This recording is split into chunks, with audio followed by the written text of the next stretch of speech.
कागज नगर कैसा शहर होगा, क्योंकि कई लोगों ने मुझसे पूछा कि उन तारीखों में आप कहाँ पर हैं। उन्होंने कहा मैं कागज नगर में हूँ। तो बहुत लोगों को नहीं पता था कि कागज नगर कहाँ है। तो उन्होंने बताना पड़ता था कि हैदराबाद जाओ दिल्ली से तो रास्ते में पड़ता है, या विशाखापट्टनम जाओ तो रास्ते में पड़ेगा। बल्लार शाह भी नहीं माना। फिर कागज नगर के पास ईश ग्राम है, तो कागज नगर रेलवे स्टेशन पर उतर के पता चला। तो मैं सोच रहा था कि कागज नगर प्रदेश जी बुला रहे हैं, पता नहीं कैसा है समाज होगा, कैसे लोग होंगे, श्रोता कैसे होंगे, कितने होंगे। पर प्रदेश जी का आग्रह इतना प्रबल था, इतना जबरदस्त था कि उनका आग्रह ठुकराना संभव नहीं था। पिछले कई वर्षों से मैंने यात्राएं कम कर दी, क्योंकि जो गुरुकुल है हमारा बेटा में, उसका कुछ कार्यभार ज़्यादा संभालना पड़ गया। जो सज्जन संभालते थे, जिनकी वजह से मैं निश्चिंत होकर भारत में यात्रा करता था, उनका देहांत हो गया। तो कुछ जिम्मेदारियाँ अतिरिक्त हो गई, तो यात्राएं भी कम हो गई।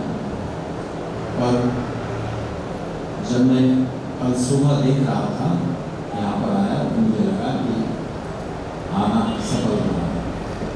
सफलता का एक मानदंड और है जो मैं आपसे शेयर नहीं कर सकता, वो मुझे प्राप्त हो जाए तो मैं समझना मेरी यात्रा पूरी सफल हो गई।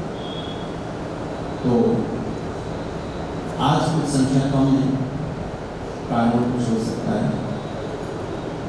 बहुत सारे लोग तो कुंभ में चले गए, इसलिए भी आज समाज की संख्या कम हो गई है। क्यों नहीं? वो लोग नहीं इन तारीखों में नहीं गए होते तो शायद यहाँ। और मैंने प्रदेश जी को कहा भी कि हमें शायद तारीखें कुछ बदल के रखनी थी। और उनका कहना था कि प्रायः हर साल फरवरी के महीने में कार्यक्रम होता रहा है आपका। और ये मुझे आश्चर्य है कि ज़्यादातर जगह कार्यक्रम आज समाज के जो होते हैं, उसमें शनिवार और रविवार को जरूर साथ में लिया जाता है। कार्यक्रम में शनिवार और रविवार का दिन जरूर हो। पर आपके शहर की परिस्थितियाँ कुछ अलग हैं, जहाँ शनिवार रविवार की कोई ज़्यादा आवश्यकता नहीं है। जो श्रोता समाज में आते हैं वो बिना शनिवार रविवार के भी वर्किंग दिनों में भी आते हैं। तो आप लोग बड़े ध्यान से और बहुत रुचि से सुन रहे हैं। कुछ प्रश्न भी आए हुए हैं जिन पर मैंने दो पर सुबह चर्चा की थी। एक के बारे में कुछ बात अधूरी रह गई, सुख और शांति में क्या अंतर है। तो इस तरह समझिए इसको, आप दुख और कष्ट में अंतर समझते हैं या एक ही बात है आपको लगता है? दुख और कष्ट एक ही हैं कि अलग अलग हैं? देखिए, दुख जो है वो हमेशा हमारे किसी गलत कर्म का फल होगा, ठीक है? तो ऋषि दयानंद को इतना विरोध झेलना पड़ा,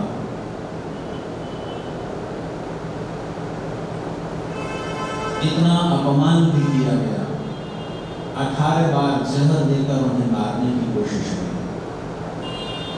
और आखिरी बार जो जहर दिया गया उसका परिणाम यह था कि शरीर का कोई हिस्सा ऐसा नहीं था जिसमें छाले न हो गए और उनमें फफोले हो गए थे। और उनमें इतना दर्द था कि सामान्य आदमी सहन नहीं कर सकता। और उन दिनों पेन किलर नहीं होते थे, दर्द शांत करने वाली दवाइयाँ उन दिनों नहीं होती थी, आज होती हैं। तो ये जो दुख था ऋषि दयानंद के जीवन में, उनके किसी कर्म का फल था? क्या लगता है आपको?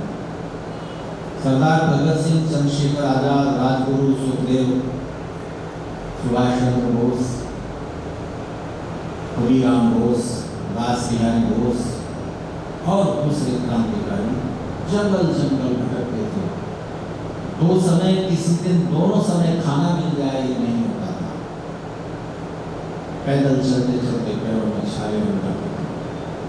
हर समय ये चिंता कि अंग्रेज को कोई सूचना न मिले। फांसी पर लटक गए, जीवन का कौन सा सुख था जो उनके कदमों में नहीं बेच सकता था, जो उन्हें नहीं मिल सकता था, पर सारे सुखों को लात मार करके उन्होंने फांसी का फंदा क्यों चुना? तो ये उनके किसी बुरे कर्म का फल था जो उन्हें फांसी पर चढ़ना पड़ा, जंगल जंगल भागना पड़ा, भोजन भी नहीं मिला ठीक से, जीवन का कोई सुख प्राप्त नहीं हो सका। तो ये उनके किसी पाप का फल है? बोलिए। तो जाहिर है कि ये क्योंकि वो चाहते तो सारे सुख उन्हें मिल जाते हैं। तो कष्ट और दुख एक जैसी बात नहीं है, दोनों में अंतर है। कष्ट आप चुनते हैं, मैं ये करूंगा, रास्ते में तो मुश्किलें आएंगी, मैं उन्हें सहूंगा। तो आप सब जानते हुए भी कष्ट का चुनाव करते हैं, दुख आपका चुनाव नहीं होता। आप बीमार पड़ गए, आपने बीमारी बुलाई थी, आप तो चाहते थे बीमार न पड़े, लेकिन बीमारी आ गई। ये लाइटें थोड़ा और दूर कर दीजिए, थोड़ा और उधर से कर दीजिए, और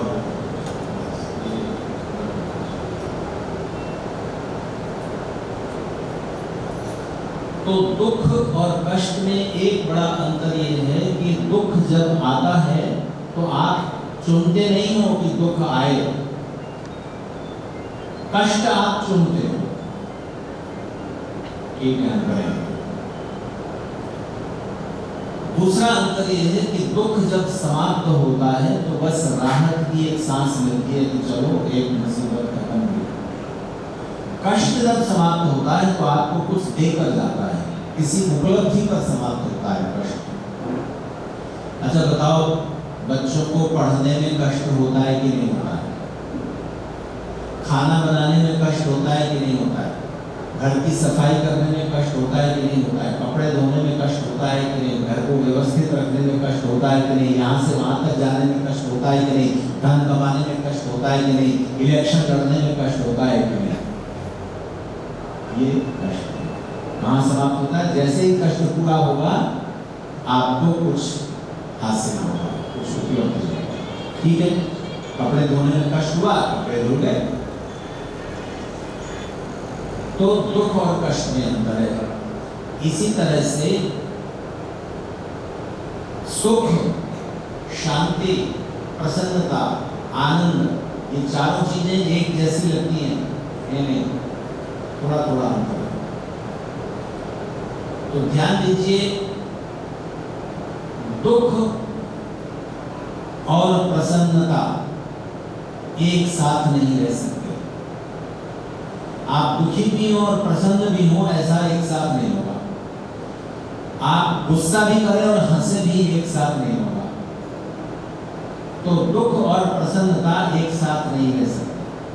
आपके पैर में चोट लग गई, दर्द हो रहा है, अंदर से दर्द उठ रहा है और आप प्रसन्न भी रह सके, नहीं होगा। दुखी हैं तो प्रसन्न नहीं। लेकिन दुख को अगर आप कष्ट बना लेते हैं तो कष्ट और प्रसन्नता एक साथ हो जाती है। फांसी पर लटकते हुए भगत सिंह प्रसन्न थे कि नहीं? तो आपके लिए सरल उदाहरण देता हूं। आप एक बस में बैठे, बस में यात्रा करने जा रहे हैं। आप कागज नगर से, यहाँ से आपने बस पकड़ी हैदराबाद के लिए, हैदराबाद जाना है बस से, किसी भी से, सार्वजनिक वाहन से, ट्रेन से। तो आप बस में घुसे तो आपने देखा सारी सीटें फुल हैं। अब आपको खड़े खड़े यात्रा करनी है। अब ये खड़े खड़े यात्रा करना कष्ट भी है, दुख भी है।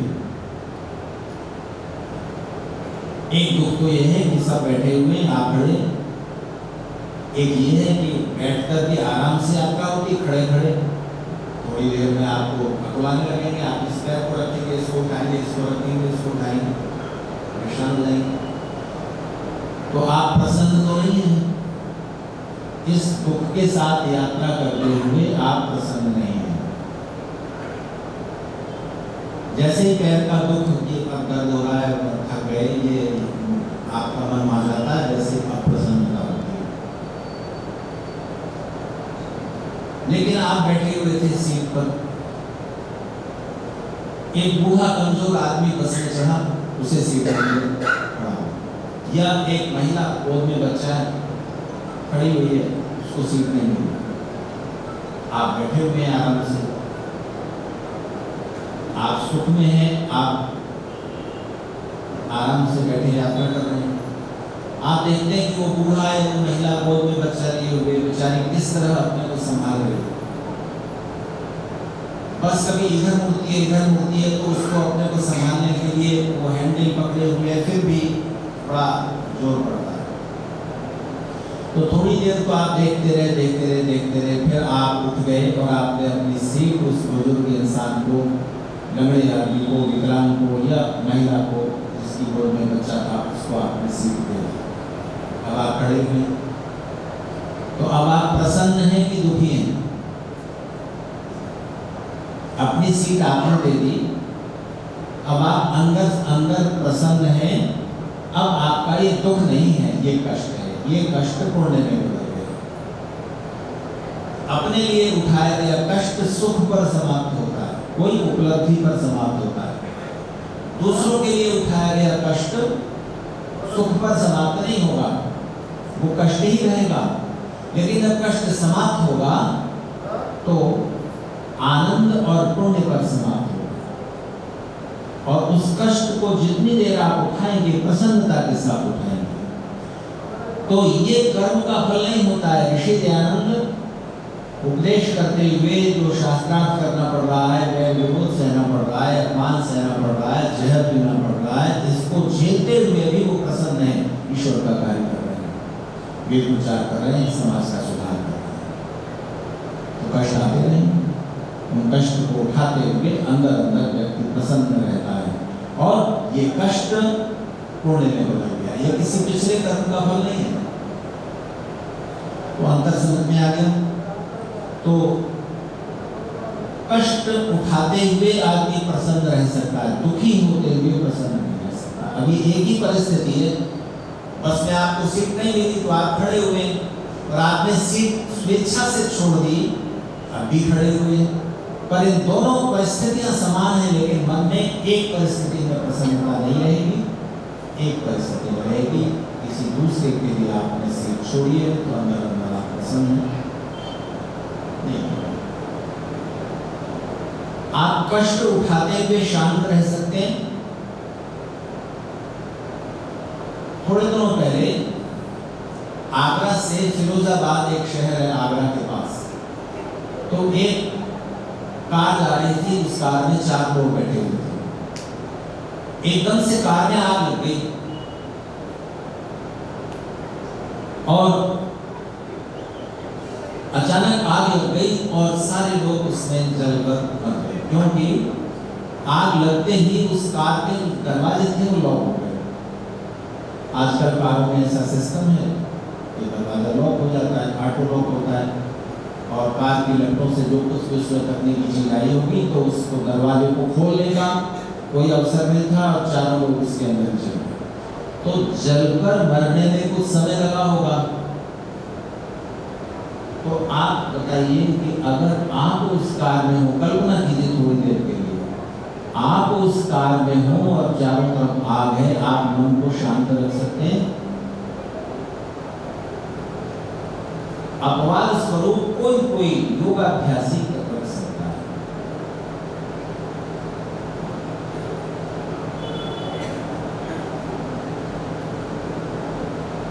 मान लीजिए किसी ने आपका अपमान कर दिया, आप शांत रह सकते हैं? किसी ने आपको गाली दे दी, आप शांत रह सकते हैं? न रह सकते हो, पर रहा जा सकता है, ये तो जरूर कहा जा सकता है। अमेरिका के एक बड़े लेखक साहित्यकारों में जॉर्ज बर्नार्ड शॉ, तो बर्नार्ड शॉ बड़े प्रसिद्ध व्यक्ति थे, दुनिया में उनके नाटक पढ़े जाते हैं, खेले जाते हैं। तो बर्नार्ड शॉ किसी शहर में गए, वहां किसी मकान की सीढ़ियां उचड़ रहे थे, कोई बिल्डिंग थी, सार्वजनिक स्थान था, तो सीढ़ियां बड़ी संकरी थी। एक समय में 2 आदमी आराम से नहीं आ जा सकते, एक को थोड़ा जगह देनी पड़ेगी। तो बर्नार्ड शाह सीढ़ियाँ चढ़ रहे थे, ऊपर से एक पहलवान टाइप आदमी, बर्नार्ड शाह बुजुर्ग थे, पतले दुबले शरीर के थे, और ऊपर से एक आदमी जो जवान था, हट्टा कट्टा था, लंबा चौड़ा तगड़ा, उतर रहा था। तो जब वो नजदीक आया तो उसने बर्नार्ड शाह से कहा, मैं बेवकूफों के लिए जगह नहीं छोड़ता। क्या बोला उसने? मैं बेवकूफों के लिए जगह नहीं छोड़ता। अच्छा, आप अगर हो, आपसे ऐसा कोई कहे बर्नार्ड शाह की जगह आप में सीढ़ियों पर, और आपसे वो बोल रहा है कि मैं बेवकूफों के लिए जगह नहीं छोड़ता, तो आप मन में क्रोध होंगे कि नहीं? भले आप उससे लड़े नहीं, क्योंकि वो तगड़ा है आपसे, लेकिन मन ही मन तो आप विचलित होंगे ना। तो बर्नार्ड शाह से जब उसने कहा कि मैं बेवकूफों के लिए जगह नहीं छोड़ता, तो बर्नार्ड शाह एक तरफ हट गए और बोले, मैं तो छोड़ देता हूँ। आप समझे नहीं इस बात को? उसने कहा कि मैं बेवकूफों के लिए जगह नहीं छोड़ता। बर्नार्ड शाह एक तरफ बोले, मैं तो छोड़ देता हूँ। ऐसा उत्तर तभी दिया जा सकता है जब आदमी अंदर शांत हो। ठीक है? तो विचलित कर देने वाली परिस्थितियों में शांत रहना अभ्यास मांगता है। तो सुख और शांति एक जैसे लगते हैं। सुख होगा तो आप देखो, आप सड़क किनारे खड़े हो बस के इंतजार में कि बस आ जाए, ऑटो आ जाए, कोई वाहन आ जाए, गर्मी है, धूप पड़ रही है, दोपहर का समय, 2 बज रहे हैं, बहुत गर्मी, आपको पसीना आ रहा है, आसपास कोई छांव नहीं है पेड़ की या किसी उसकी, या आप उसमें छाया में खड़े होकर इंतजार कर सके कोई आ जाए। तो अब इस परिस्थिति में आपका मन अशांत है। अचानक कोई ऑटो वाला आ गया, बस आ गई और आप उसमें चढ़ गए, तो अब आपको सुख मिला।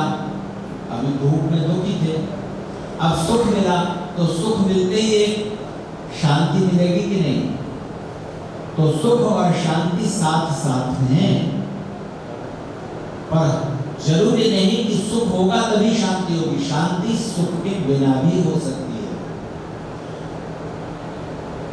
दुखी रहते हुए, कष्ट उठाते हुए भी आप शांत मन से कर रहे हो सकते हैं। कष्ट उठाते हुए तो शांत रहना सरल होता है, दुखी होते हुए भी शांत रह पाना मुश्किल था। अगर आप शांत नहीं रह पाते तो फिर आप उस परिस्थिति का मुकाबला नहीं कर सकेंगे। इसलिए जीवन जीने के लिए आपको 3 तरह के लोगों की जरूरत होती है। 3 तरह के लोग, जिनके बिना आपका सुख का वर्तुल पूरा नहीं होता और दुख से आप बच नहीं सकते, दुख पर विजय नहीं पा सकते। तो 3 तरह के लोग चाहिए।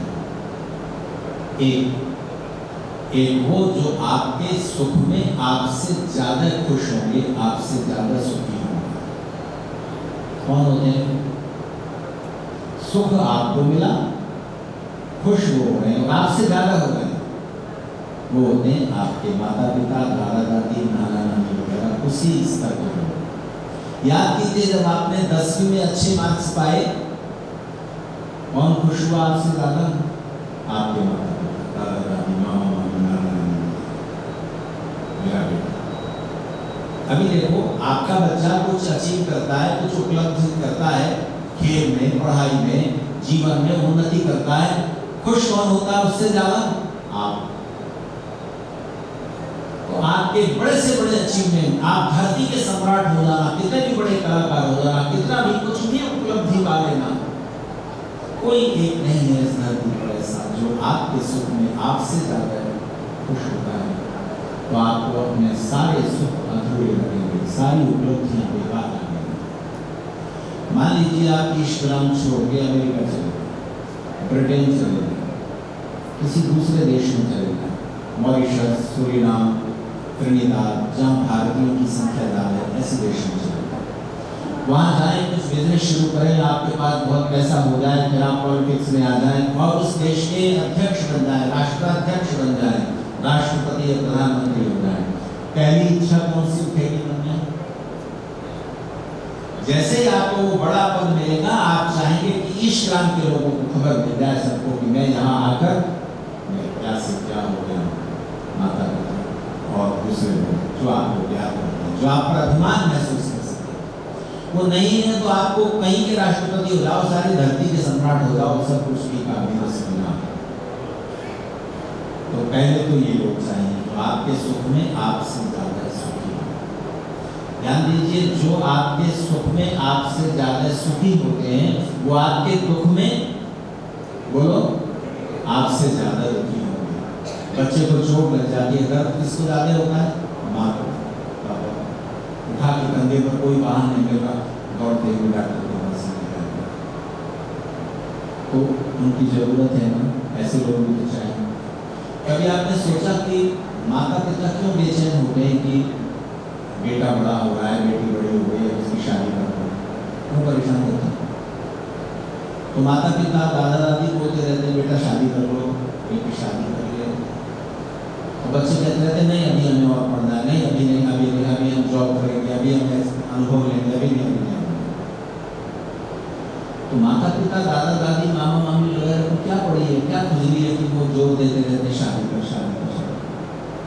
आप बताइए क्यों करते हैं?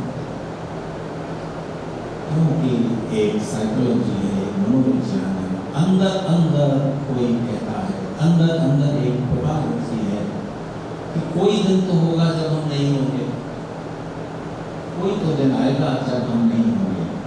तब हमारे इस बच्चे के सुख में हमसे ज्यादा सुखी, इससे ज्यादा सुखी होने वाला, और इसके दुख में इससे ज्यादा दुखी होने वाला कोई नहीं है। तो कोई तो हो जो सुख में ज्यादा सुखी, दुख में ज्यादा दुखी न हो, पर बराबर सुखी हो। इसको सुख मिला उसे सुख अनुभव हो, इसको दुख है तो इसको दुख अनुभव हो, इसको सुख है तो इसको सुख अनुभव हो। ऐसा पूरी धरती पर, पूरी दुनिया में एक ही होगा। बोलिए कौन? बोलो कौन? उत्तर तो मैंने चुना, एक ही होगा। कौन? जीवन साथी, पति या पत्नी। पति बीमार पड़ जाए तो उसके बराबर दुख अनुभव करने का, पत्नी बीमार हो गई बराबर दुख अनुभव करने का, सुख में बराबर सुखी। तो पति को 1 करोड़ का फायदा होता है, पत्नी महसूस करती है कि उसी को मिला। पति अगर प्रधानमंत्री हो जाए तो पत्नी को बिल्कुल ऐसा ही एहसास होता है जैसे पति नहीं वही हो गई है प्राइम मिनिस्टर। ईगो एक हो गई, अहंकार एक हो गई, मन एक हो गई। फिर इसके बाद तीसरी तरह के लोग चाहिए जो हमारे सुख में हमसे ज्यादा सुखी नहीं होंगे,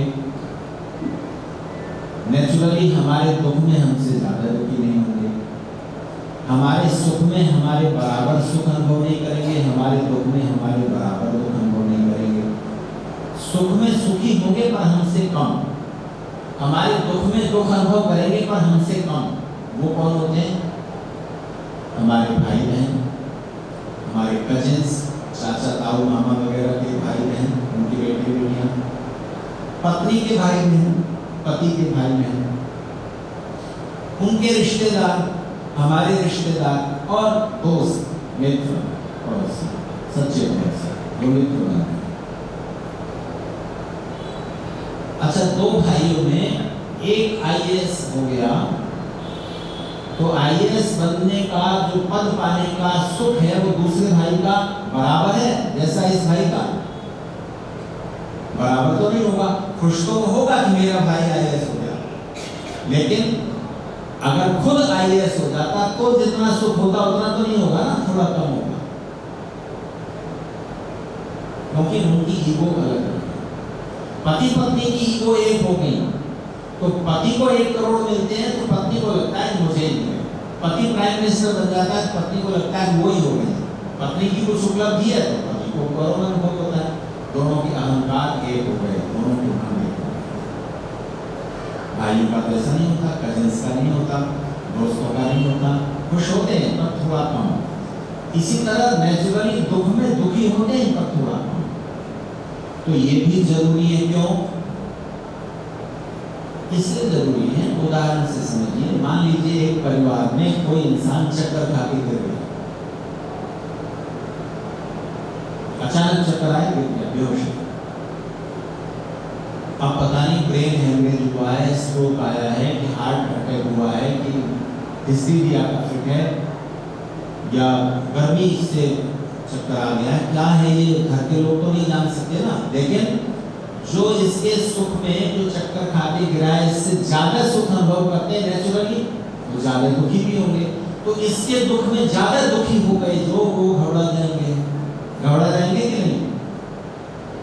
तो घबराहट में वो सही निर्णय नहीं लेंगे, हाथ पैर भूल जाएंगे, कहाँ ले जाएं, किसको फोन करें, कहाँ से गाड़ी बुलाएं, कैसे ले जाएं, कौन सा डॉक्टर ऐसी स्थिति में ठीक कर सकता है, ये उनको नहीं ध्यान रहेगा, ठीक निर्णय नहीं ले पाएंगे। पत्नी या पति, उनका सुख दुख तो बराबर है, उनकी भी वैसी मन की हालत होगी, वो भी घबरा जाएंगे। और जिसको आपके सुख में सुख नहीं, दुख में दुख का अनुभव नहीं, वो आपके लिए क्यों कष्ट उठाएगा। रात का समय हॉस्पिटल ले जाना है, पता नहीं क्या परिस्थिति हो, क्यों अपनी नींद खराब करेगा, इससे क्या मतलब, ऐसे हो जाओ। तो ऐसे लोग भी आसपास होने चाहिए ना, जो आपके सुख में सुखी तो है पर कम, तो नेचुरली दुख में दुखी अनुभव होंगे पर कम, तो वो होशो हवास नहीं खोएंगे, घबराएंगे नहीं, उठाएंगे, कार में डालेंगे, ठीक डॉक्टर जहां फोन करेंगे, 2 डॉक्टरों की ओपिनियन लेंगे और वो संभालेंगे। इसको कहते हैं परिवार। पति पत्नी मिलकर परिवार नहीं होते, माता पिता, भाई बहन, पति पत्नी, बच्चे और दोस्त, ये सब भले अलग अलग रह रहे हो, लेकिन जहां मन मिले हुए हैं, बस सुख दुख की थोड़ी निकटता है, वो सारा मिलाकर परिवार बनता है। और दुखों को दूर करने और सुखों को बढ़ाने में बहुत सारे उपकरण लगते हैं, उनमें से सबसे बड़ा साधन, सबसे बड़ा उपाय परिवार है।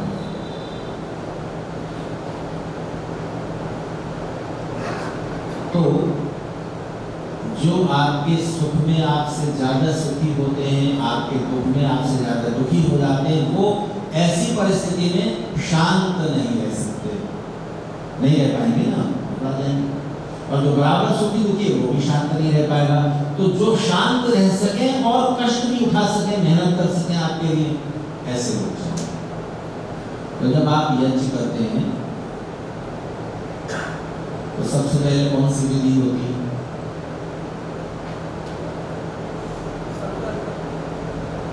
जब आप नहीं, संकल्प तो आप तब करेंगे जब बड़ा यज्ञ और पुरोहित है, पुरोहित बुलाए तो आप संकल्प करेंगे कि मैं आज के दिन इस स्थान पर ये काम करने का संकल्प लेंगे।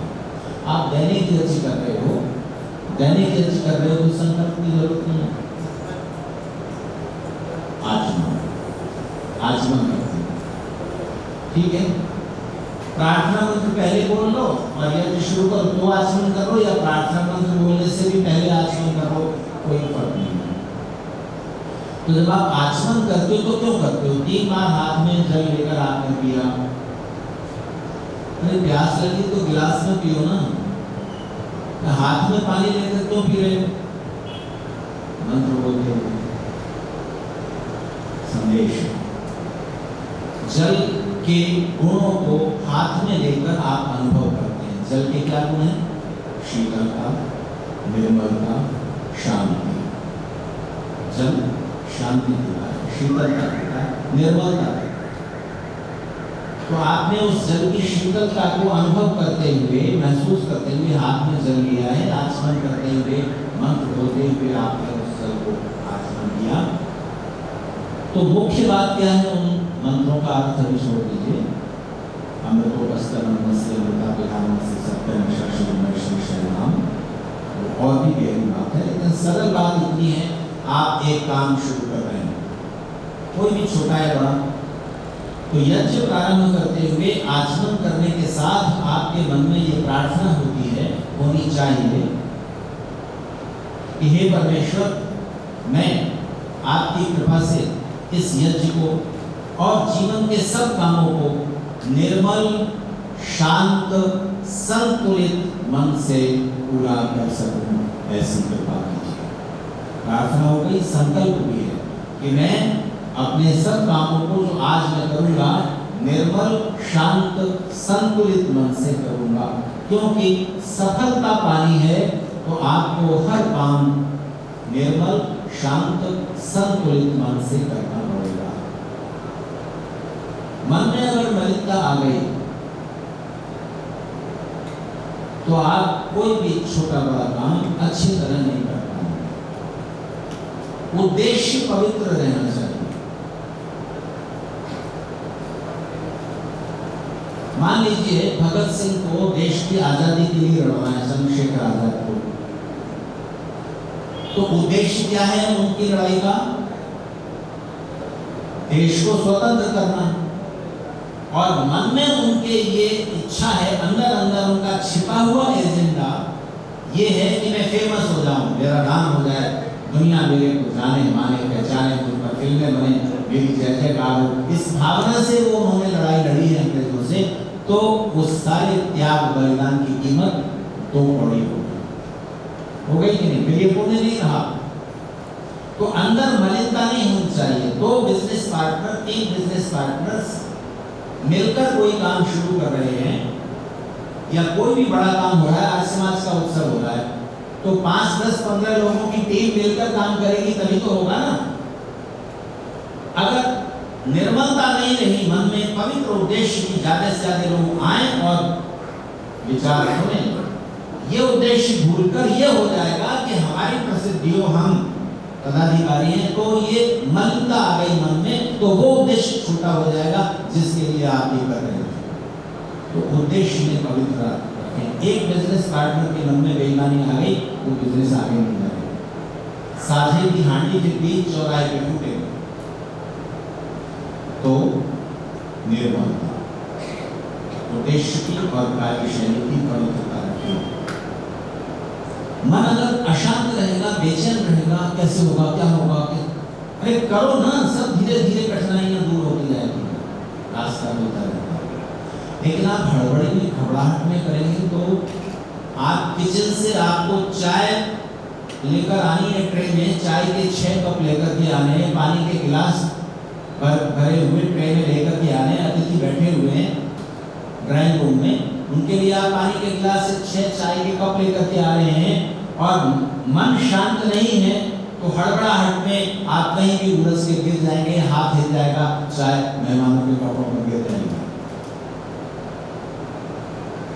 एक सज्जन अभी कुछ ही दिन पहले मैं कहाँ से कहाँ यात्रा कर रहा था, इतनी यात्रा में हो जाती है, कोई बात लगा था ध्यान नहीं रहता, हाँफते ट्रेन में बैठे, यहाँ सामान ठूसा, वहाँ ठूसा, फिर बाद में पता चला कि उनकी बस तो दूसरी जगह है, तो दूसरी जगह, हाँ याद आ गया, अमृतसर से लौटा था मैं अभी 7 फरवरी।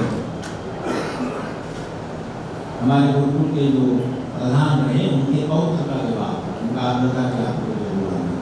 तो मैं लौट रहा था, तो सेकंड एसी के कोच में मेरी बर्थ लास्ट में थी, तो मैं वहां लेटा हुआ था। तो कुछ सज्जन आए, उन्होंने सामान खींच दिया, वहां पर वहां रख दिया, वहां रख दिया। वो 12-15 लोग थे, कुछ की बर्थ वहां, कुछ की वहां, कुछ की वहां, अलग अलग फैली हुई थी। तो उन्होंने उससे पूछा कि आपकी बर्थ कौन सी, आप अकेले? मैंने कहा कि जिस पर मैं लेटा हूँ ये मेरी बर्थ है, और मैं अकेला हूँ। तो मैंने कहा हम 12 लोग हैं, हम यहाँ एडजस्ट हो जाए, मेरे साथ लेडीज भी हैं, आप उधर हो जाए। मैंने कहा नीचे वाली बर्थ कोई है तो मुझे दे दो, क्योंकि लंबी यात्रा है, तो मुझे नीचे वाली बर्थ चाहिए। तो उन्होंने कहा हाँ नीचे वाली बर्थ, आप उधर हो जाइए। तो उन्होंने कहा अभी आप बैठिए, अभी वहाँ हम एडजस्ट हो जाए, सामान नाम व्यवस्थित कर लें, तब आपको हम वो बात दे देंगे। इतने में खलबली मच गई। अरे वो बैग कहाँ है, वो बैग कहाँ है? टिकट उसी में थे। अब आप जानते हैं कि विंडो से अगर आपने टिकट लिया, ऑनलाइन टिकट है तो कोई बात नहीं, चार्ट में आपका नाम लिखा हुआ है, कंडक्टर टीटी आएगा, आपका नाम पूछेगा, आपके नंबर की बस का नाम है, तो टिकट उसे नहीं देगा, ज़्यादा से ज़्यादा आईडी देख लेगा। अब विंडो से टिकट लिए हैं तो आपको टिकट वो ओरिजिनल साथ में होना चाहिए। अब ट्रेन आई, जालंधर से वो चढ़े थे, अमृतसर से तो बन के चलती ट्रेन, आधा घंटा पहले खड़ी थी स्टेशन पर। जालन घर में 3 मिनट रुकती है, हड़बड़ाहट में 12-15 लोग इतना सामान कुंभ जा रहे थे। अरे कुंभ जा रहे हो तो इतना सामान लेके क्यों निकले हो? 3 जोड़ी कपड़े लेके निकल जाओ ना, वहाँ पैदल चलना पड़ता है। कहाँ सामान छोड़ोगे? या तो अपना वाहन लेके जा रहे हो, और वो भी रिजर्वेशन उस ट्रेन में कानपुर तक था, कानपुर से फिर टैक्सी करके जाएंगे, तो भी उनकी समस्या थी। हड़बड़ाहट में 2 कारणों से ऐसा होता है कि सामान प्लेटफॉर्म पर छूट गया। क्यों? सबका मन अशांत था, ट्रेन थोड़ा चलती, जितना सामान जैसे उठाया, और वो जो सामान सबका है, जिसमें खाने पीने का सामान है, उसी में टिकट भी रख दिए गए। जो सामान सबका है वो किसी का नहीं होता, वो कर लेगा, वो उठा लेगा, वो उठा लेगा, ऐसा होता है ना। अब जैसे सार्वजनिक काम है आज समाज का, तो यहाँ किसी जिम्मेदारी बांट दीजिए, नहीं तो जिस जिम्मेदारी को आपने बांटा नहीं है कि आपकी जिम्मेदारी है, ये मेरी, आपकी आपकी आपकी, अगर आपने वो डिवीजन नहीं किया है और जो काम सबके हिस्से रह गया, तो सब सोचेंगे वो कर लेंगे, वो कर लेंगे, वो कर लेंगे, और फिर कोई नहीं करेगा, ऐसा। तो निर्मलता चाहिए, सब जिम्मेदारियों को अपना समझे। अगर वो नहीं कर पाए, उन्हें याद दुनिया होगा। हिंदी में एक कहावत है, जो देखे सो पूरे। इसका मतलब है पुराने समय में बल्ब, बिजली नहीं थी, तो दीपक जल रहा है, एक दीपक जलता रहने दो, रोशनी चोर वगैरह सावधानी रहे।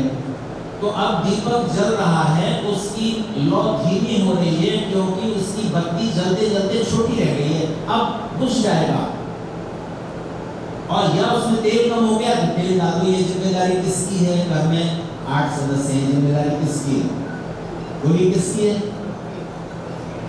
अरे जिसकी निगाह चली गई, जो देखे वही उस काम को कर दे। तो कुछ काम ऐसे होते हैं, ये तभी होंगे जब मन निर्मल है, हम एक हैं, हम सबका घर है, इसमें रोशनी रहनी चाहिए, दीपक नहीं बुझना चाहिए, ये सब अपनी जिम्मेदारी महसूस करेंगे। जो देखेगा वो इसको ठीक कर देगा।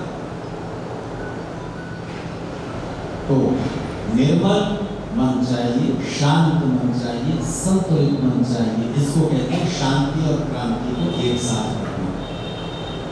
क्रांति का मतलब तोड़फोड़ नहीं, क्रांति का मतलब आगे बढ़ना। तो जीवन में जो भी सफलता पानी है, जो भी काम करना है, उसको निर्मल, शांत और संतुलित मन के साथ हम कर सकें। तो सुख, प्रसन्नता, शांति, आनंद, चारों एक जैसे लगते हैं नहीं। आनंद बड़ी चीज है, आनंद ईश्वर के पास है। सुख प्रकृति के पदार्थों का सही उपभोग करने से मिलेगा। गलत इस्तेमाल करेंगे गलत तरीके से, तो उन्हीं पदार्थों से दुख हो जाएगा, उसका परिणाम अच्छा नहीं होगा। दूध में आप नमक डालते हैं, आयुर्वेद कहता है कि दूध के साथ नमकीन चीजें भी नहीं खानी चाहिए। लंबे समय तक खाएंगे तो बहुत सारे चर्म रोग हो जाएंगे। तुरंत नहीं होगा, एक आध बार से नहीं होगा। लगातार आप दूध के साथ नमकीन चीज लेते हैं, नमक का सेवन करें। तो जिस पदार्थ को जिस तरह इस्तेमाल करना चाहिए, सही उपयोग, सही ढंग से, गलत तरीके से करेंगे तो उससे सुख नहीं उठेगा, दुख उठेगा। तो प्रकृति के पदार्थों के सही इस्तेमाल में सुख है, आनंद नहीं है। आनंद ईश्वर के पास मिलेगा। तो जीवात्मा का स्वाभाविक गुण न सुख है, न दुख है, न आनंद है। क्योंकि जो स्वाभाविक गुण होता है, उस स्वाभाविक गुण को उस वस्तु से अलग नहीं किया जा सकता।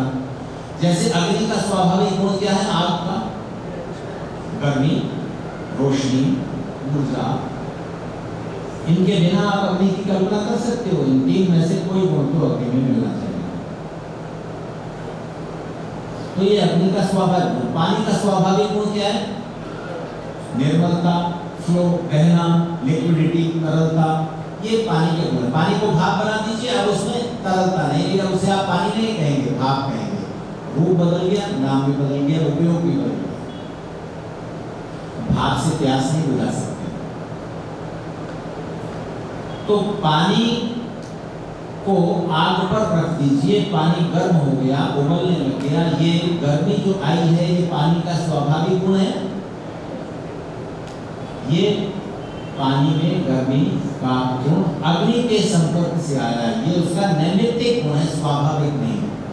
तो जो स्वाभाविक गुण होता है वो हमेशा रहता है। तो जीवात्मा का स्वाभाविक गुण अगर सुख हो तो जीवात्मा हमेशा सुखी रहेगा, कभी दुखी नहीं होगा। पर ऐसा तो नहीं, दिन में 10 बार आप सुखी होते हैं, 10 बार दुखी होते हैं। जीवात्मा का स्वाभाविक गुण अगर दुख हो तो हमेशा दुखी हम रहते, कभी सुखी हो ही नहीं पाते। ऐसा भी नहीं, क्योंकि सुख दुख साथ तो रहेंगे, तो आप कभी सुखी हैं कभी दुखी हैं। किसी वजह से, किसी कारण से, किसी निमित्त से आप सुखी या दुखी होते हैं।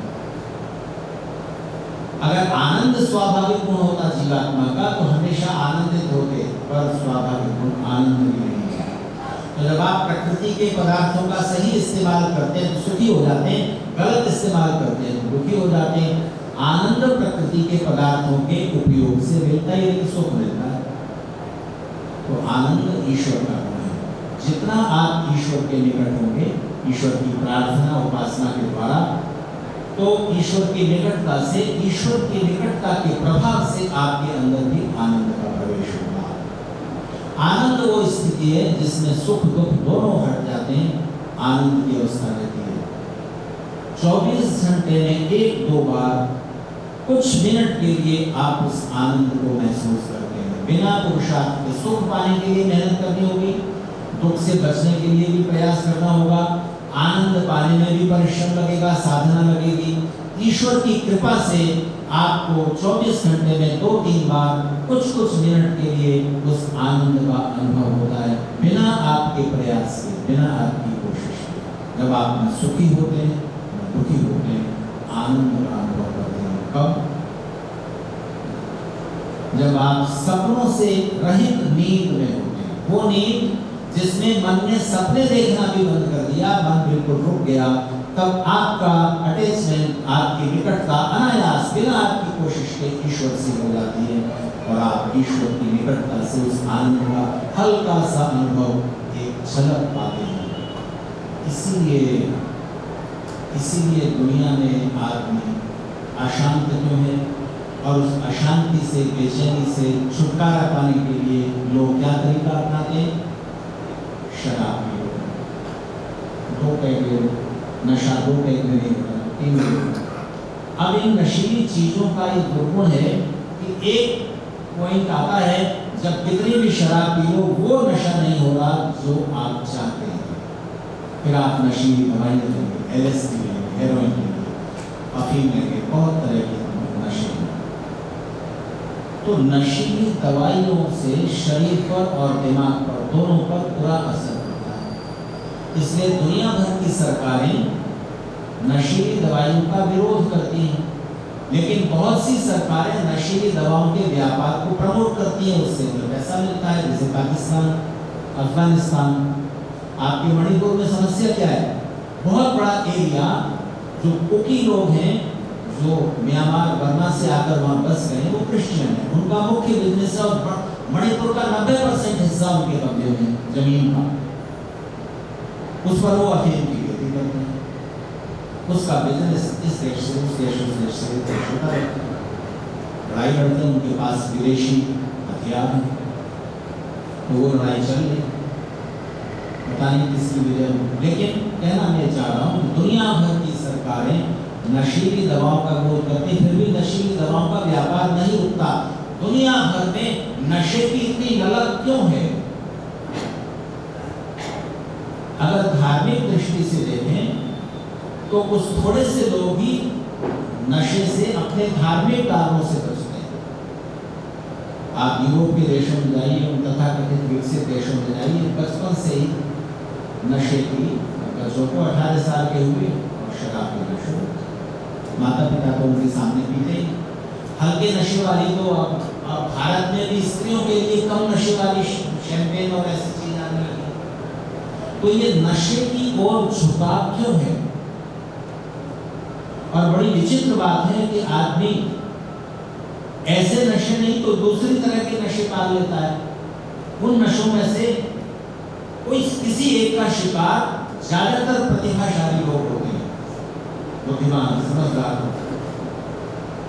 कोई तो धन के नशे का शिकार हो जाता है, 2 करोड़ हो गए, 10 करोड़ हो जाए, 50 करोड़ हो जाए, 100 करोड़ हो जाए, 1000 करोड़ हो जाए। आखिर जीवन की सुविधा और लग्जरी पाने के लिए तो एक लिमिट तक पैसा आ गया, बहुत है।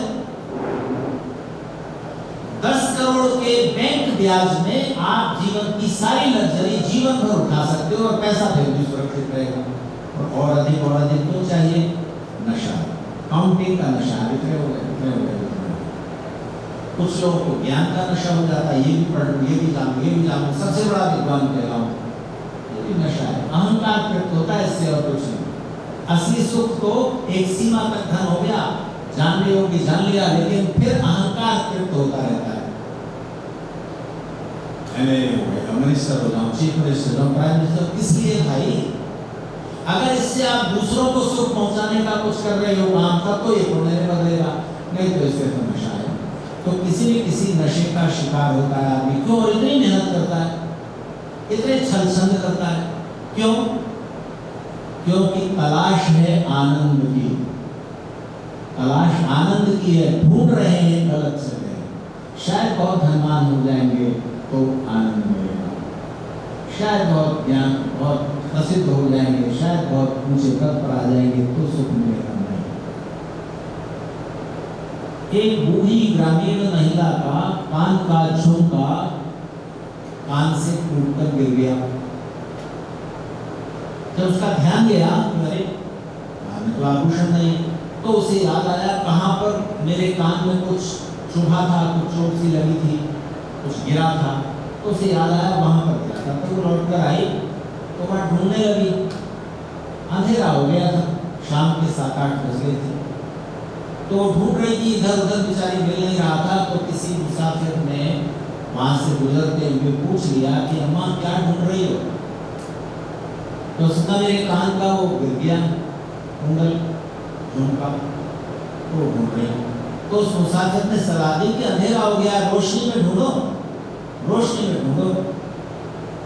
तो जहां लैंप पोस्ट जल रहा था नगर पालिका का, पुराने समय में लैंप होते थे ना, वो मिट्टी के तेल से वो जलती थी लालटेन, तो नगर पालिका जला देती थोड़ी थोड़ी दूर पर। तो वहां जल रही थी, जहां जल रही थी वहां जाकर वो ढूंढने लगी। तो दूसरा मुसाफिर आया, उसने कहा क्या ढूंढ रही हो? उसने कहा कि वो कान का वो टूट के गिर गया। उनका मैं ढूंढवाता हूँ, बताओ कहाँ गिरा था? बोले गिरा तो वहां था। अरे वहां गिरा था तो यहाँ तो ढूंढ रही हो? तो बोले वो एक आदमी आया, उसने कहा कि रोशनी में ढूंढो। तो रोशनी यहाँ है। अरे जहां झुमका गिरा है वहां रोशनी ले जाओ। तो ढूंढ रहे हो वहां जहां आनंद है, मिलता है। तो आप नशे में आनंद ढूंढते हैं, वहां नशे की दवाइयां आप लेंगे तो मन थोड़ी देर के लिए भुला देगा। क्या भुला देगा? जो मन में अशांति थी, जो आप पाना चाहते थे वो नहीं मिला, या जो कुछ छिन गया है, या जीवन में जो भी कुछ ऐसी वैसी दुर्घटना हो गई है उसकी याद से आप दुखी हैं, तो उसको भुलाने में काम आ जाता है वो नशा। थोड़ी देर के लिए आप भूल जाते हैं, पर दुख तो वही है ना। जैसे ही नशा टूटेगा दुख तो अपनी जगह। इन दुखों को हराने का तरीका वो नहीं है जो ज्यादातर लोग अपनाते हैं। देखो दुख का कारण क्या है? वो तो कर्म है, पीछे कोई गलत काम किया है उसकी वजह से कष्ट और दुख में अंतर में आपको बता चुका। तो वो उस पिछले कर्म फल की वजह से दुख आया है, उस दुख को दूर करने के तरीके तो अलग बताएं, ऋषियों ने बताए, उनको समझ लीजिए और आप बड़े से बड़े दुख को हरा सकेंगे। ऋषि का कहना है पहाड़ जैसा दुख राई के दाने जैसा रह जाए, सरसों के दाने जैसा रह जाए, उसका उपाय है कर्म फल की वजह से दुख तो आएगा, हर एक के जीवन में आएगा, क्योंकि हमने मनुष्य जीवन पाया है, जन्म लिया है, तो कुछ न कुछ तो कर्म फल है, जीवन में तो कुछ झेलने पड़ेंगे, नहीं तो मुक्त न हो गए होते। अगर पुण्य अधिक होते, पाप कम होते हमारे संग्रह में, तो हम मुक्त हो गए होते। क्योंकि मुक्त होने के लिए, मोक्ष पाने के लिए ईश्वर की प्रार्थना, उपासना, योगाभ्यास और पुण्य की अधिकता, 2 चीजें चाहिए। तो हम मनुष्य जीवन में हैं तो उससे परेशान न हो, उस दुख को हराने के उपाय है, उन दुखों को कम किया जा सकता है, उसके उपाय है। जरा मैं टाइम देखिए, आज समाज के अधिकारियों से भूल जाता हूँ, ये निवेदन करूँगा कि यहाँ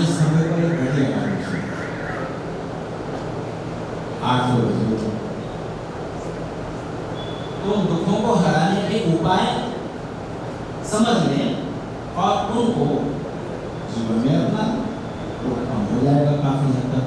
तो एक बात स्पष्ट हो गई कि सुख, प्रसन्नता, शांति और आनंद में क्या अंतर है, ये गिरिशंकर ने पूछा था और मैंने इसको स्पष्ट किया। एक और प्रश्न है, पाप और पुण्य कर्म को कैसे पहचान सकते हैं, ये काम पाप है और पुण्य है?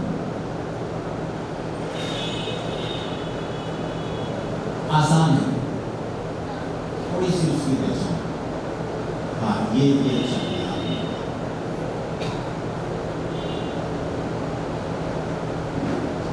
देखिए, हमारे नीतिकारों ने बहुत स्पष्टता से कह दिया है, सर्वेष्वेव शास्त्रेषु ऋषीणां वचनद्वयम्।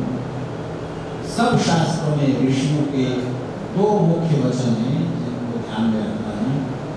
सर्वेष्वेव शास्त्रेषु ऋषीणां वचनद्वयम् परोपकारः पुण्याय पापाय परपीडनम्।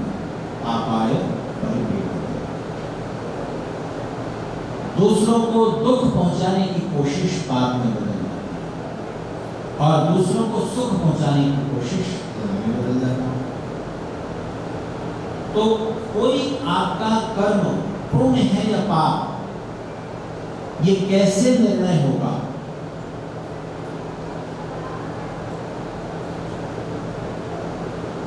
ऐसे निर्णय होगा कि आप उस काम को करते हुए आपका इंटेंशन क्या था, आपकी भावना क्या थी, आपके अंतर मन में क्या विचार छुपा हुआ था। उसी वजह से मुख्य कारण वो है कि आपका कोई काम पाप या पुण्य बनेगा। अच्छा बताइए, किसी का मर्डर करना, चोरी करना, झूठ बोलना पाप है कि पुण्य? आप सब बड़े आराम से कहेंगे पाप। तो अब मैं आपको एक उदाहरण देके फिर पूछूंगा। हर देश में दूसरे दूसरे देशों के दूतावास होते हैं, एम्बेसी। उन एम्बेसी में उस देश का एम्बेसडर, राजदूत रहता है। तो देश की राजधानी में अलग अलग देशों के दूतावास होते हैं। जैसे दिल्ली आप जाएं तो चाणक्यपुरी के इलाके में आपको अलग अलग देशों के दूतावास मिलेंगे। अमेरिका का दूतावास है, यहाँ अमेरिका का एम्बेसडर रह रहा है। ये चाइना का दूतावास है, यहाँ चाइना का राजदूत रह रहा है, एम्बेसडर। यहाँ पाकिस्तान का दूतावास है, यहाँ पाकिस्तान का एम्बेसडर रह रहा है। तो एम्बेसडर रहता है विदेश का, वो विदेशी होता है। अपने साथ कुछ ऑफिसर्स को लाता है अपने देश से, लेकिन जो सिक्योरिटी गार्ड है, जो सफाई कर्मचारी हैं, जो क्लरिकल स्टाफ है, वो उसी देश का रखना होता है। कितने आदमी आप उठा के वहाँ लाओगे, तो वो उसी देश से आप ले लेते हो, ठीक है। तो मान लीजिए आपके किसी शत्रु देश के दूतावास में भारतीय कर्मचारी चपरासी का काम करता है और शाम को जब ऑफिस बंद हो गया तो उसने देखा कि एक फाइल छूट गई है मेज पर किसी अफसर की। पढ़ा लिखा है वो चपरासी, थोड़ा पढ़ा लिखा है, तो उसने उस फाइल को उठा के यथास्थान रखने के लिए उठाया, गिर पड़ी, उसमें से कागज बाहर आ गए। तो देखा आप उसके देश के विरुद्ध जिस दूतावास में वो काम करता है, उस देश की सरकार कोई षड्यंत्र कर रही है, उस देश में अशांति फैलाने का, आंदोलन मचाने का, ये सब काम दूसरे शत्रु देश करते हैं। तो उस फाइल में वो सारी योजना कैसे कहाँ दी जाए, कहाँ पैसा दिया जाए, कहाँ करे, सारा पूरा नक्शा, पूरी योजना, प्लानिंग उस फाइल के अंदर कागज है। अब बताइए नौकरी कहाँ कर रहा है वो? दूसरे देश के दूतावास में। उसे तनख्वाह कहाँ से मिल रही है, उसकी परिवार की आजीविका कहाँ से चल रही है? दूसरे देश के दिए हुए वेतन से। और उसके देश के विरुद्ध ये षड्यंत्र किया जा रहा है जिसकी योजना उस फाइल में है। उसने चोरी से उस फाइल में जो कागज थे उनकी फोटोकॉपी निकाली, फाइल को यथास्थान रखा, और वो कागज जो थे वो अपने देश के अधिकारियों तक पहुंचाए। ये चोरी पाप है कि नहीं? क्या कह रहे हैं आप? नहीं है ना?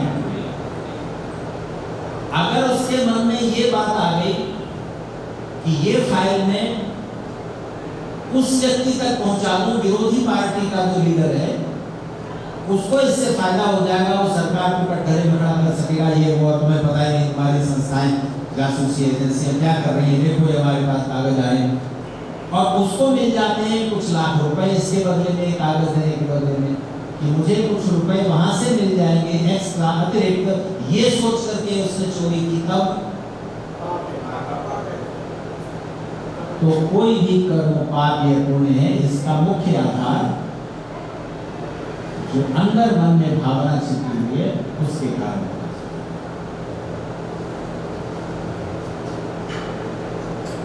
और भी उदाहरण दे सकते हैं। मान लीजिए इस इंसान ने गोली चलाई, वो तो निशानेबाजी का अभ्यास कर रहा था, इसको वहां गोली का निशाना लगाना था।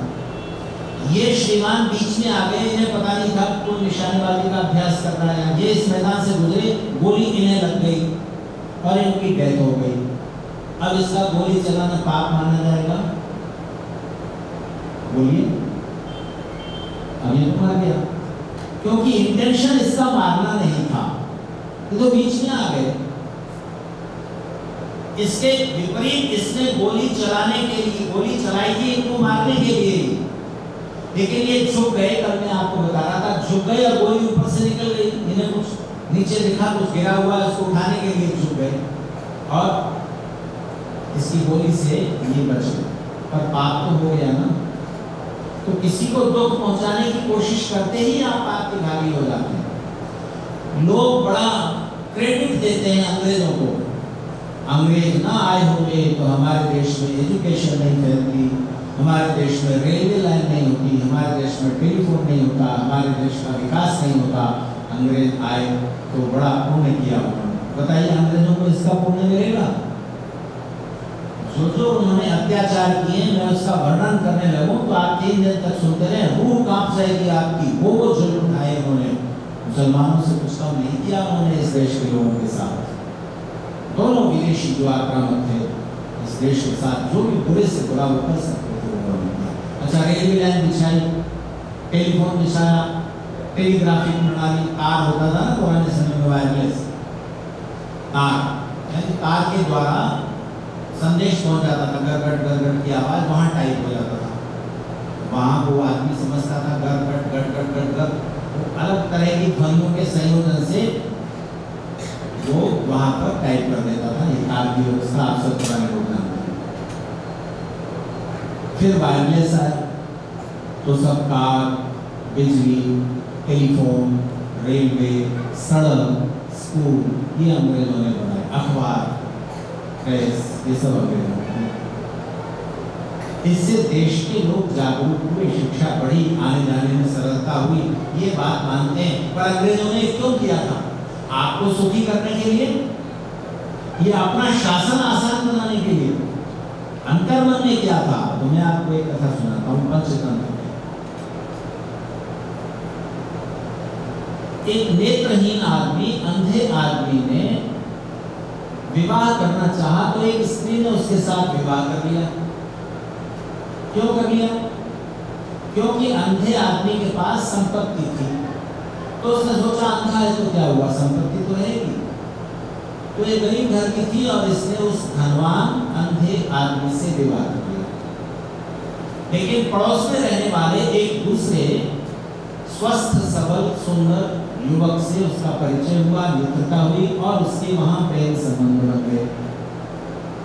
अब अंधे से तो शादी हो गई है, उसकी दौलत का मोह भी नहीं छूटता और वो दोनों साथ रहना चाहते हैं। तो दोनों ने मिलकर योजना बनाई कि इस अंधे को मार दो, जहर दे दो।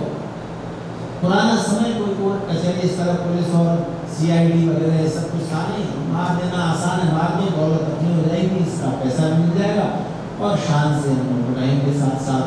उन प्रेमी प्रेमिका ने ये तय करके निर्णय कर लिया कि इसको मार देंगे। तो वो कहीं से कोई जड़ी बूटी ढूंढ के लाया जहरीली, कि दाल बन रही है, दाल में ये डाल देना, वो दाल ये अंधा आदमी खाएगा और ये मर जाएगा। ये निर्णय हो गया। इस स्त्री ने अपने प्रेमी से वो जहरीली घास ली और दाल में डाल दी। दाल पक रही थी, दाल को पकने में टाइम मिलता है, दोनों प्रेशर कुकर वगैरह थे, चूल्हे पे दाल पक रही है। अब दाल को चलाते रहना है, थोड़ा सा बीच बीच में देखते रहना है, उबल न जाए। तो इसने अंधे को वहां बिठा दिया, दाल सब्जी जो भी बन रही थी, इतना इसको चलाते रहो। तो अंधे ने उसको चलाना शुरू किया, तो उसमें से जो भाप निकल रही थी, तो वो जहरीली घास की भाप थी। खाओ तो मार दे, पर आंखों में कुछ मोतियाबिंद जैसा कुछ ऐसी बीमारी रही होगी, उस भाप से, उस जहरीली भाप से आंखों का उजाला हट गया और उसकी आंखें ठीक हो गई। उसी समय उसकी पत्नी अपने पति का अपने प्रेमी के साथ थी, तो उसने वो देख लिया। तो अब इसकी आंखें जो ठीक हो गई हैं, इसका पुण्य इसकी पत्नी को और इसके प्रेमी को मिलना चाहिए, मिलना चाहिए, बोलिए। तो अंग्रेजों को क्यों मिलना चाहिए? ये तो ऐसी बात है ना कि अंग्रेजों ने हमारे लिए थोड़े किया था, अपने लिए किया था। उन्होंने नहीं बदलेगा, कोई क्रेडिट देने की जरूरत नहीं। ये हमारा भाग्य था, ये उस नेत्रहीन का भाग्य था। निमित्त तो कुछ भी बन जाए, फल आपको अपने भाग्य दूसरे कर्म फल के अनुसार मिलेगा। तो ध्यान दीजिए, परमात्मा एक जगह रहते हैं कि सब जगह? सब जगह। दुनिया में कितनी धार्मिक विचारधाराएं हैं? छोटी बड़ी मिला के सैकड़ों हैं, लेकिन उन सारी धार्मिक विचारधाराओं के दो भाग हैं। एक भाग वो है जिन धार्मिक विचारधाराओं का जन्म भारत में हुआ, दूसरी धार्मिक विचारधाराएं वो हैं जिनका जन्म भारत से बाहर हुआ। तो भारत से बाहर पैदा हुई धार्मिक विचारधाराओं के मुख्य चार समुदाय हैं। पारसी, जो भारत से बाहर नहीं है, भारत में रहते हैं, जन्म भारत से बाहर हुआ। ईरान में पारसी होते थे। इस्लाम जब वहाँ पहुंचा तो उन्होंने पारसियों के सामने कोई विकल्प रखे, मरो या इस्लाम कबूल कर लो। तो कुछ पारसी भागकर भारत आ गए, गुजरात में, महाराष्ट्र में आकर बसे, भारतीय ही हो गए। अपना धार्मिक विचार उन्होंने छोड़ा, अपनी प्रार्थनाएं जन्म अविष्कार को मानते रहे। पूरा ईरान मुसलमान बन गया, पारसी। तो पारसी, यहूदी, ईसाई, मुसलमान, इसमें चारों में सबसे पुराना पारसी, जो राष्ट्रीय मत जिसको कहते हैं, दूसरा यहूदी, जूइश, तीसरा ईसाई, चौथा इस्लाम। ये चारों ईश्वर के होने में विश्वास रखते हैं, चारों ईश्वर है ये मानते हैं। लेकिन ईश्वर एक जगह है, यहूदी, ईसाई, मुसलमान तीनों ये मानते हैं कि ईश्वर कहाँ है? कहीं सातवें आसमान पर, चौथे आसमान पर, एक जगह। हिंदू भारत में पैदा होने वाली विचारधाराएं ईश्वर को मानने वाली भी हैं और ईश्वर को न मानने वाली भी हैं। जैन और बौद्ध ईश्वर को नहीं मानते। बाकी हिंदू समाज की जितने छोटे बड़े सेक्ट हैं, शैव हैं, शाक्त हैं, वैष्णव हैं, नानकपंथी, दादूपंथी, कबीरपंथी वगैरह वगैरह, सब ईश्वर को मानते हैं और सब के सब भगवान को सब जगह मौजूद है ऐसा मानते हैं। हो गया उम्मीद। जो धार्मिक समुदाय जैन और बौद्ध ईश्वर को नहीं मानते, वो भी कर्मफल, पूर्वजन्म पुनर्जन्म को मानते हैं। और कर्मफल कौन देता है? नियम है, बस उस नियम के अनुसार कर्मफल आपको मिल जाता है, वो ऐसा मानते हैं। हिंदू के धार्मिक समुदाय जितने भी छोटे बड़े सब मानते हैं कि ईश्वर है, सब जगह मौजूद है और कर्म का फल देने वाला ईश्वर है। ईश्वर का मुख्य काम कर्म फल देना, न्याय करना। तो बताइए, ईश्वर एक जगह मौजूद है कि सब जगह मौजूद? इसके लिए बड़े अर्थ दिए जाते हैं। तो जो लोग ईश्वर को एक जगह मानते हैं, हिंदू समाज में भी एक नया पंथ शुरू हुआ है जिसको आप ब्रह्मा कुमारी के नाम से जानते हैं। केवल वो कहते हैं कि भगवान एक जगह है।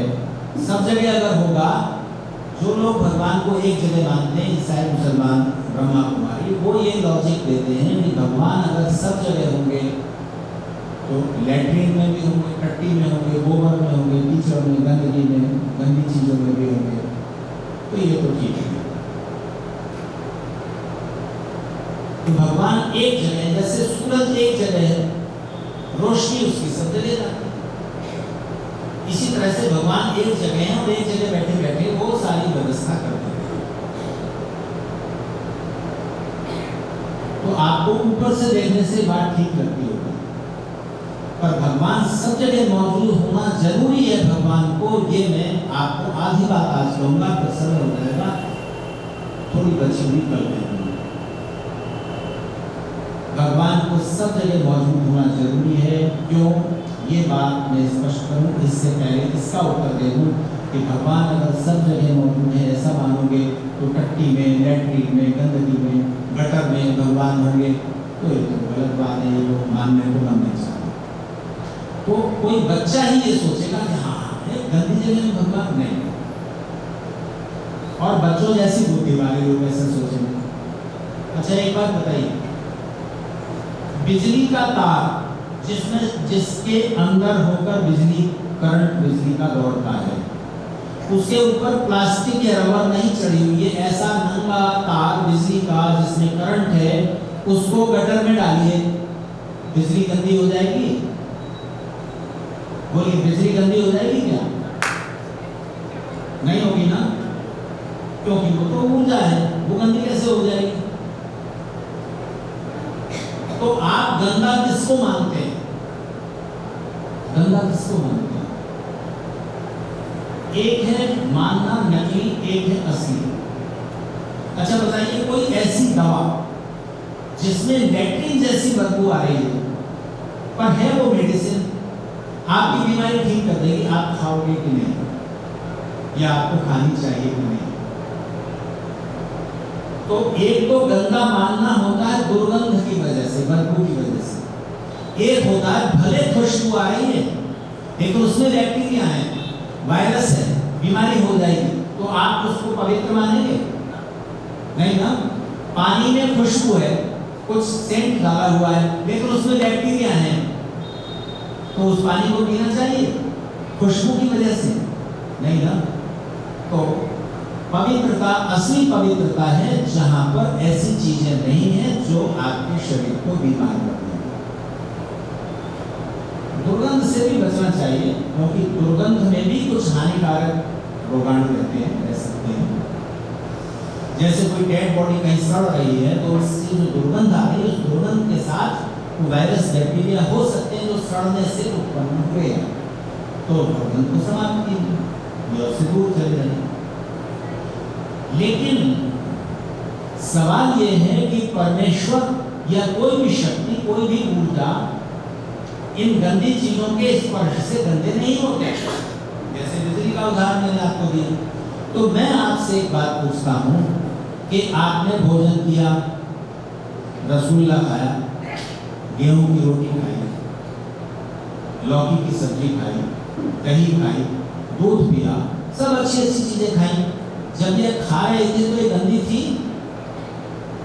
जब ये पेट में गई और ये भोजन जो आपने किया था अच्छा पवित्र, जब वो पच गया, पचने के बाद शरीर को जो लेना था वो ले लिया, तो बचा हुआ हिस्सा जो अब शरीर के काम का नहीं है, वो आपका पाचन यंत्र और मूत्र यंत्र, मल और मूत्र के रास्ते बाहर निकाल देगा। तो सारे पशु पक्षी और मनुष्य 800 करोड़ इतना मल शरीर से रोज निकाल रहे हैं, ये कहाँ जाता है? और करोड़ों साल से निकाल रहे हैं। तो उनके मलमूत्र को अगर इकट्ठा किया जाए तो इस धरती पर मलमूत्र ही होता, हमारे आपके रहने को जगह ही न होती, गंदगी होती। तो जाता कहाँ मलमूत्र? बताओ कहाँ जाता है, बोलिए ना। अगर मिट्टी में मिलेगा तो 15 दिन में, महीने भर में वो मल, चाहे मनुष्य का हो या पशु का या पक्षी का, वो मिट्टी ही बन जाएगा। बन जाएगा कि नहीं? गाय का गोबर, भैंस का गोबर खेतों में किसान डाल देते हैं कि नहीं? थोड़े दिनों में मिट्टी हो जाता है। और मिट्टी में जो फल आपने खाए थे उनके बीज तो रह गए, वो जो अनाज आपने खाया था वो बीज जो है हो गया, वो उसी मल मूत्र जो मिट्टी में मिल गया, मिट्टी ही बन गया, उसी में फिर से बीज बोए जाते हैं, फिर से अन्न उपजता है, फिर से फल उपजते हैं और सारे ब्रह्मा कुमारी मिलकर खा लेते हैं। अब कहाँ गई वो अपवित्रता? तो ये तो साइकिल है। वो चीज खाई, पची, मलमूत्र में बदली, वही फिर मिट्टी बन गया, फिर बीज बोए गए, फिर से फल फूल अन्न वनस्पतियों में बदल गए। तो ये इतनी सी बात समझ में नहीं आती। परमेश्वर को इस संसार को चलाने के लिए उसका सब जगह मौजूद होना जरूरी है। कल के लिए नहीं छोड़ता, आज ही बात पूरी कर देता हूँ 5-7 मिनट में। देखिए, इस कपड़े को फाड़िए, इस स्टील की रॉड को तोड़िए, 2 हिस्से हो जाएंगे, और तोड़िए, 4 हो जाएंगे, और तोड़िए तोड़िए तोड़िए तोड़िए, तोड़ते चले जाइए। पत्थर, लकड़ी, संसार का कोई भी स्थूल पदार्थ, उसको तोड़ते जाइए, तोड़ते जाइए, तोड़ते जाइए, तोड़ते जाइए, आखिर में पहुंचेंगे एटम तक, सबसे छोटा हिस्सा। एक एटम के अंदर बारीकी से देखो तो इलेक्ट्रॉन, प्रोटॉन, न्यूट्रॉन घूम रहे हैं। अभी थोड़ा कठिन बात है, समझने की बात है, ध्यान से सुनिए। तो एक एटम के अंदर इलेक्ट्रॉन, प्रोटॉन, न्यूट्रॉन में से एक सेंटर में रहता है, बाकी उसके चारों ओर घूमते हैं। इस एटम के अंदर जिस तरह घूम रहे हैं, उसी तरह से दूसरे एटम की तरह अंदर भी घूम रहे हैं, तीसरे एटम की तरह, बिना अनगिनत एटम्स के परमाणुओं के अंदर वो इलेक्ट्रॉन, प्रोटॉन, न्यूट्रॉन समान व्यवस्था में घूम रहे हैं। कौन उनको चला रहा है? उस एटम के अंदर, इस एटम के अंदर मौजूद इलेक्ट्रॉन, प्रोटॉन, न्यूट्रॉन, इस एटम के अंदर मौजूद इलेक्ट्रॉन, प्रोटॉन, न्यूट्रॉन ने मिलकर फैसला किया कि हम इस तरह घूमेंगे। उनमें तो ज्ञान ही नहीं और वो अलग अलग है। तो इन सारे एटम्स के अंदर इलेक्ट्रॉन, प्रोटॉन, न्यूट्रॉन को एक जैसी,